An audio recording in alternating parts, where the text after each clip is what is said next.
What's going on, everybody? Today we're going to be talking about the Harry Potter films leading up to Fantastic Beasts: The Secrets of Dumbledore.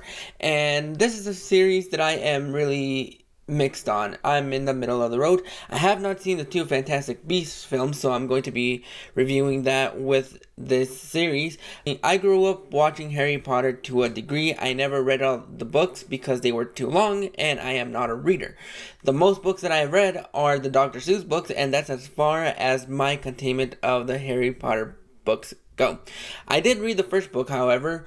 A few weeks before I graduated high school, I actually did go back and read the first book. I was planning on reading all of them, but seeing how after I graduated I lost interest in reading, then I decided to, you know what, the first book was good enough, let's go.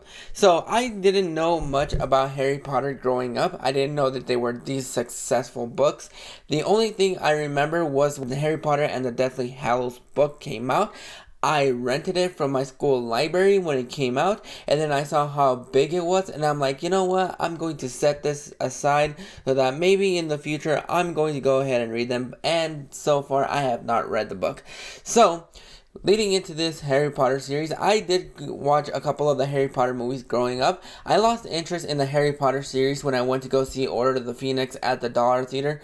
If bonus points for you if you remember those. But I went to go see that film. It was the first Harry Potter that I went to go see in theaters, but the projector broke, and that's what made me lose interest in the Harry Potter movies. Was it a good excuse? Absolutely not. But after that happened, I'm just like, you know what? Fuck Harry Potter. I don't want to see any more of the movies.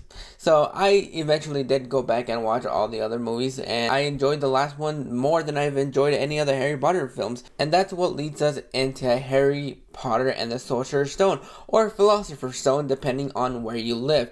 This is the first book in the series and the first film that brings us into the world of Hogwarts. This is about an orphan boy who enrolls in a school of wizardry where he learns the truth about himself, his family, and the terrible evil that haunts the magical world. This film is directed by Chris Columbus, who brought us the first two Home Alones and the first two Harry Potter films. And I think for what this film is, I think it is a, no pun intended, magical treat. I really enjoyed this film. I've enjoyed it a couple more times than most.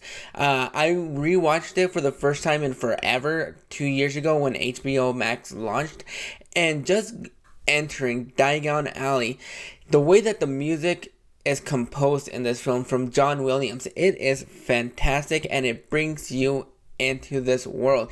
Also, when you first enter the grand ballroom, it feels so magical and so fun. It feels like it's an actual place that you can actually learn stuff, and that is what makes me appreciate this first Harry Potter film. It brings the world of Harry Potter to life, and I've appreciated this film a lot more than probably most Harry Potter films, because it really is a magical beginning for this world and these characters. This is a whole new cast that I'm pretty sure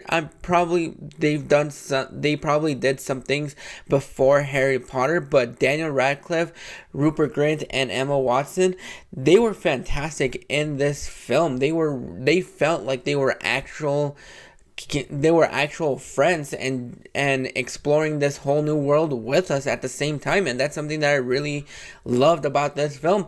Most of the scenes in the film that contain CGI don't hold up as much as most do, but I really loved every little bit of this film. A lot of people have some issues, the fact that it's mostly very kid friendly, and that's true to a degree, but there are some dark moments in this film, especially towards the end when we see Voldemort for the first time. It's not the Voldemort that we go on to know in the last two films. He's a different Voldemort in this film. He's not really fully transformed just yet, and that is something that is really wickedly fun to see in this film. Some of the acting, yeah, you can tell that these are kid actors trying their best to bring out the best performance, but for what the roles are and who the characters are at this point, that actually didn't bother me too much. I really enjoyed all the performances in this film, especially from Tom Felton as the dickhead and Draco Malfoy.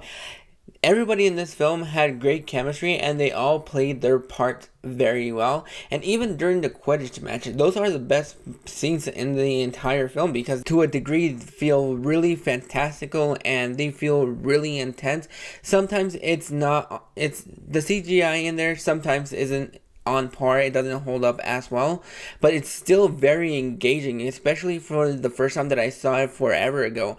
I really enjoyed every little moment in this film because it really is just a lot of fun. It does go on for a little bit too long. I wish they would have shortened it out, and it feels like the third act of the film feels really rushed just so we can get to that finale and that twist. And I really like what they did with that twist, where if you have not read the book, you don't know who's on the good side and who's on the bad side, so it keeps you guessing whether Snape is actually the one doing all this or if it's somebody else. And they do a really good job of making that guess, and I really enjoyed this. It was a lot of fun. Yeah, it's a little bit kid friendly, it's a little family friendly compared to the darker films after the third one, but it was really fun, it was engaging, and to this day I still get a lot of goosebumps when we get into Diagon Alley and the Grand Ballroom and the music hits. It just is enticingly amazing. This film really brings out the best parts of the Harry Potter films that we would later go on to love, and I've enjoyed this film a lot more than than other Harry Potter films in the series. But overall, I'm going to go ahead and give Harry Potter and the Sorcerer's Stone a 8 out of 10.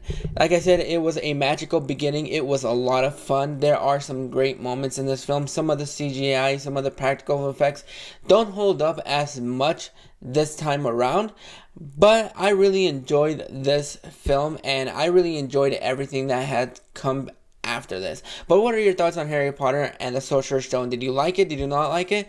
How does it compare to the books? Because to me, when I read the book, it actually felt like they copied and pasted just about everything from the book to the movie. But what are your thoughts? Go ahead and let me know down in the comments what you think. And until next time, this is Josie Reviews.